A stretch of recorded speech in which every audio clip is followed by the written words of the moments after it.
Prof ini collecting daripada gelar gitu. Nah, sampai sekarang saat ini gelar S2-nya ada berapa, S3-nya ada berapa gitu, Prof? Jadi sebenarnya S1 saya 1, Ya. S2 saya 6, Nah, S3 saya 5. nah. Itu di mana aja, Prof, S3-nya? Nah, kalau kita kalkulasi dulu ya, Iya, S1 1, S2 6. iya. 6 kali 2 12 dua ya. belas S3-nya 5. Iya, 3 kali 5 15. iya, 15 tambah 12 tambah 1 28. iya. Kan S28. Heeh. Karena nggak mau kalah sama Samsung yang sudah S25. Wah.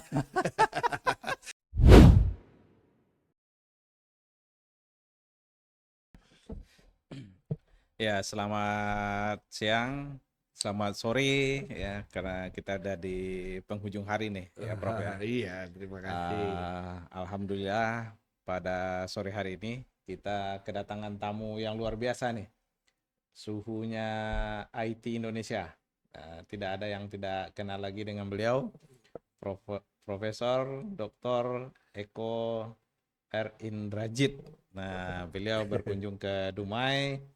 Nah, alhamdulillah bisa di ruangan podcast kita ini. Nah, kita akan berbincang bareng 5-10 menit dengan beliau tentang bagaimana beliau dulunya di Dumai.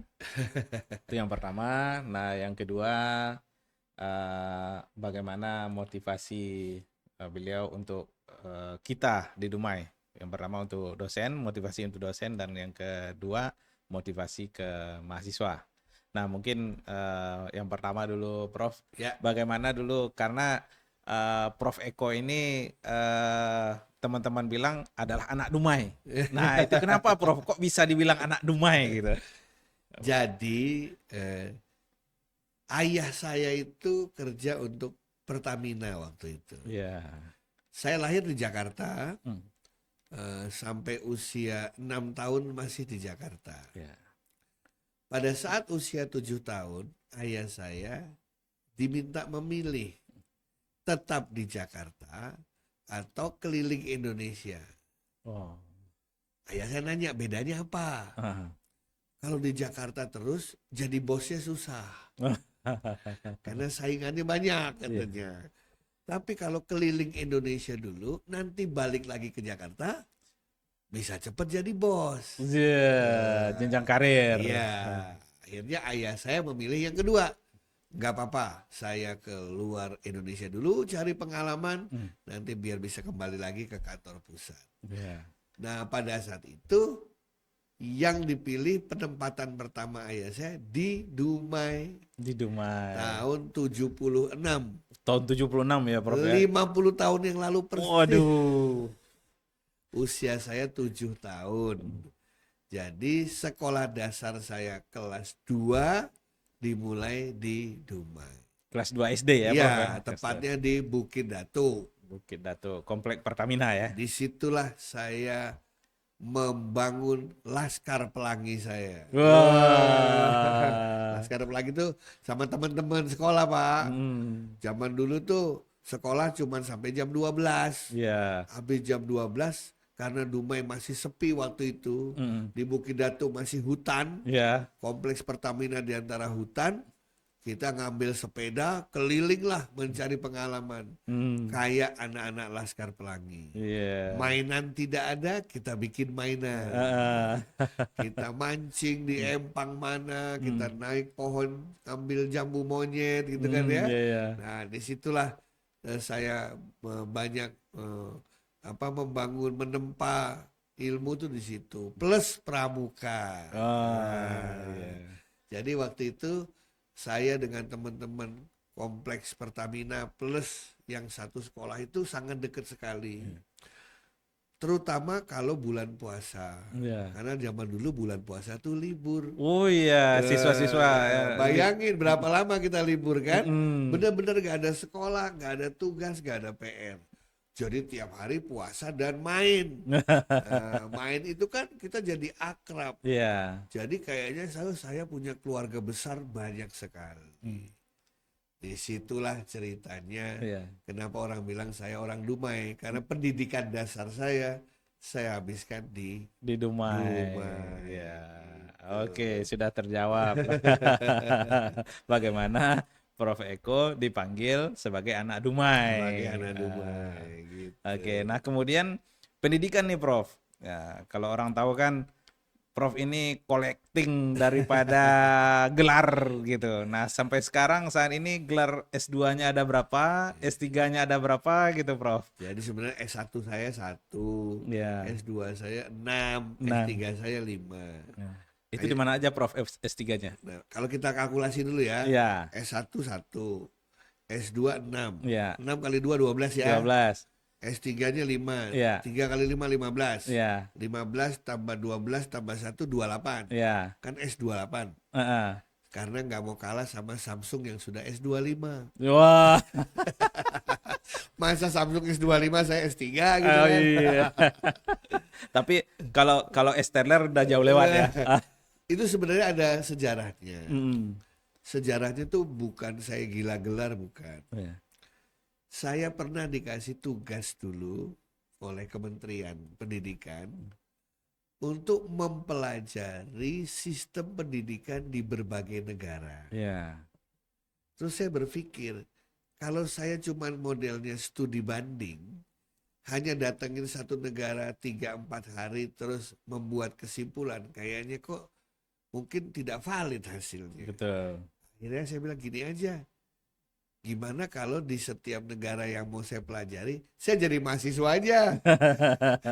Kalau jadi mahasiswa kan kita mengalami. Betul. Belajar kayak apa, tugasnya kayak apa, dosennya kayak apa, sistemnya kayak apa. Betul, betul, Prof. Akhirnya saya kelilinglah ke berbagai negara itu untuk belajar sambil mencoba mempelajari kayak apa sih sistem pembelajaran mereka. Iya. Jadi saya ada yang dari S2 saya ada yang dari Amerika, Iya. ada yang dari Inggris, Iya. ada yang dari Belanda, ya, S3 saya ada yang dari Filipina, ada yang dari Polandia, Iya. 2 dari Indonesia, Iya. ada yang dari Amerika gitu. Jadi saya campur karena itu. Nah, ada 2 yang saya masih belum pelajari, yaitu dari Amerika Selatan, Mm. ya, Meksiko, Argentina, Brazil itu, sama Afrika. Iya.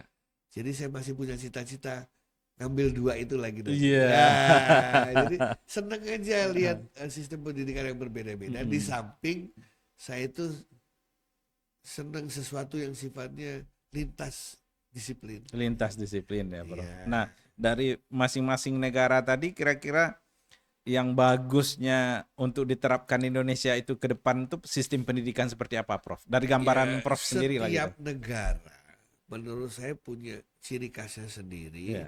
Dan mereka berkembang dari sejarahnya. Iya.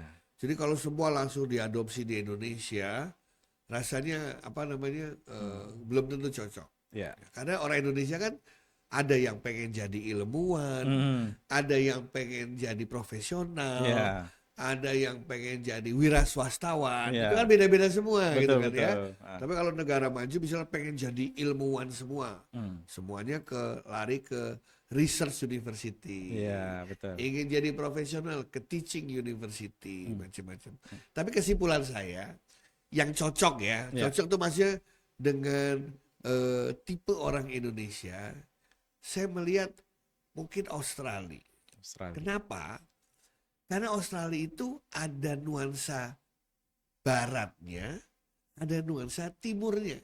Oh, gabungan ya, Prof? Iya, barat ketemu timur tuh kayaknya di Australia tuh gitu Australia istilahnya, ya. Heeh. Kalau Eropa, Amerika sangat barat oriented, kelihatan sangat individualis ya, Iya. dan sementara kalau timur semua sangat kolektif kayak kita Iya. gitu ya. Nah, sementara Australia itu karena mungkin karena benuanya dekat Indonesia gitu, jadi bercampurlah dua kultur itu. Jadi ada, makanya banyak orang Indonesia sekarang sekolah di sana karena mungkin itu cocok dari segi kultur pendidikannya. Barat ketemu timur, Iya. gitu. Nah, itu kan dari arah pendidikan Indonesia. Nah, sekarang kita agak naik sedikit nih, Prof. Ya, Nah, ke dosen. dosen. Dosen ini kan menghadapi mahasiswa yang generasinya udah jauh di bawah Betul, mereka. betul. Nah, apa tipsnya atau sebagusnya dosen ini seperti apa gitu, Prof, menghadapi hal-hal seperti ini? Ya, tugas dosen sama, Ya. tapi perannya menjadi berbeda. Nah, ini. Ya, kenapa? Karena kemajuan teknologi sedemikian pesat. Ya. Dulu dosen itu mengajar karena bahan ajar cuman ada di dosen, Ya, betul. ya kan? Heeh. Orang dulu yang namanya Gramedia cuman ada di Jakarta, Pak. Mm-mm. Yang namanya Gunung Agung cuman di Jakarta dan Surabaya. Ya. Nah, di kabupaten-kabupaten Indonesia belum tentu ada toko buku yang lengkap. Mm-mm. Akhirnya dosen-dosen semua dulu memegang diktat. Diktat, Ya. benar nggak? Heeh. Diktatnya di fotokopi, kita beli semua. Ya, ada istilahnya kitab kuning gitu. Nah, ada istilah lebih kejam lagi, Pak. Iya. Katanya dosen yang dulu kemana-mana membawa diktat, Mm-mm. namanya diktator, Pak. Tapi sekarang ilmu yang mau dikasih udah ada di mana-mana. Iya. Di internet terbuka bebas. Mm-mm. Bahkan sekarang ada artificial intelligence. Iya, AI. Kampus-kampus besar kayak MIT, Harvard, Yale, Cambridge, rekaman kelas waktu belajar dibuka di YouTube. Iya. Terus dosen harus ngapain? Mm. Perannya berubah. Iya. Dia menjadi fasilitator, dia menjadi arsitek proses pembelajaran, Iya. dia menjadi coach, pelatih gitu kan. Iya. Atau mungkin dia juga menjadi kolega bagi mahasiswanya yang sedang belajar. Mm.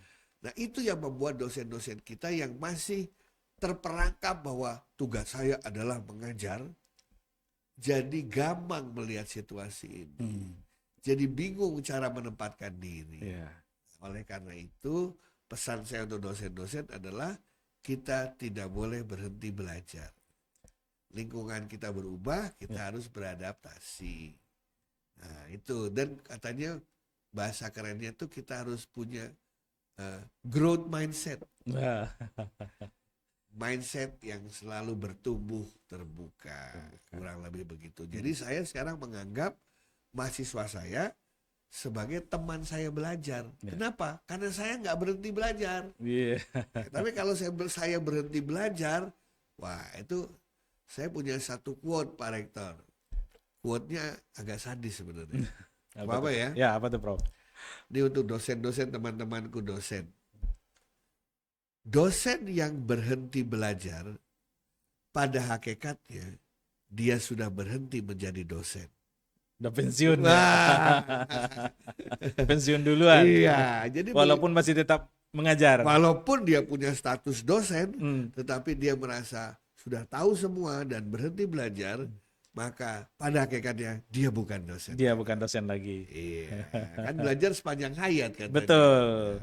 Itulah. Dari buayan sampai ke liang kubur. Sampai ke liang kubur. Itulah untuk dosen-dosen Itu kita. dosen-dosen kita ya. Kalau kita tidak beradaptasi, stres sendiri, Pak. Betul, betul. Apalagi ngelihat AI yang kayaknya lebih pintar dari dosennya kan.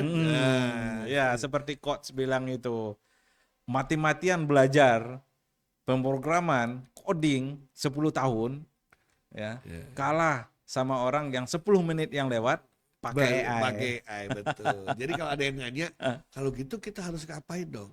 Ingat film Iron Man. Iya. Hubungan manusia dengan AI sama dengan hubungan Tony Stark dan Jarvis, Pak. Iya.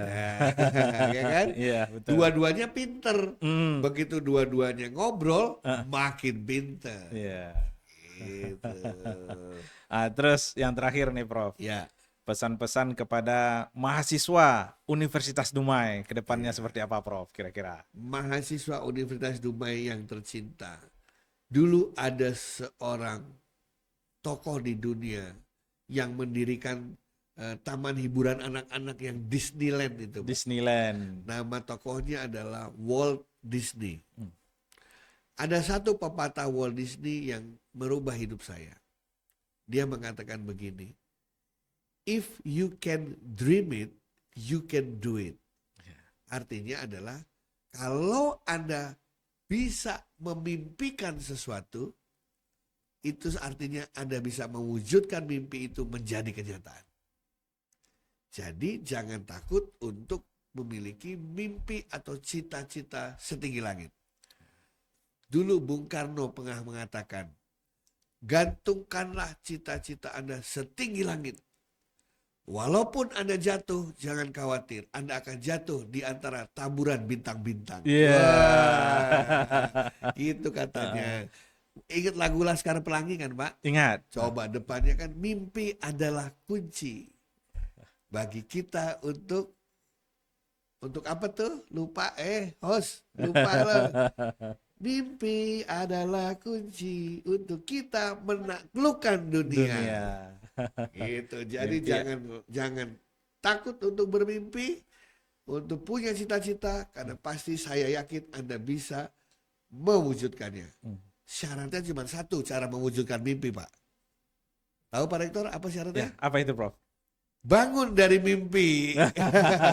Bangun dari tidur. Iya, Dan jangan mimpi terus. Jangan mimpi terus. Harus diwujudkan. Mewujudkan mimpi caranya adalah bangunlah dari tidur, kerja keras dan kerja cerdas. Iya. Dan Iya. tidak cukup kerja keras saja ya, Prof. Iya. Belajar dari Universitas Dumai atau dimanapun Anda berada, itu hanya dikasih 5%. 95% ada di luar sana. Iya. Jadi apa yang Anda dapatkan di Universitas Dumai, segera cari, gali di lingkungan sekitar. Terapkan di lingkungan sekitar.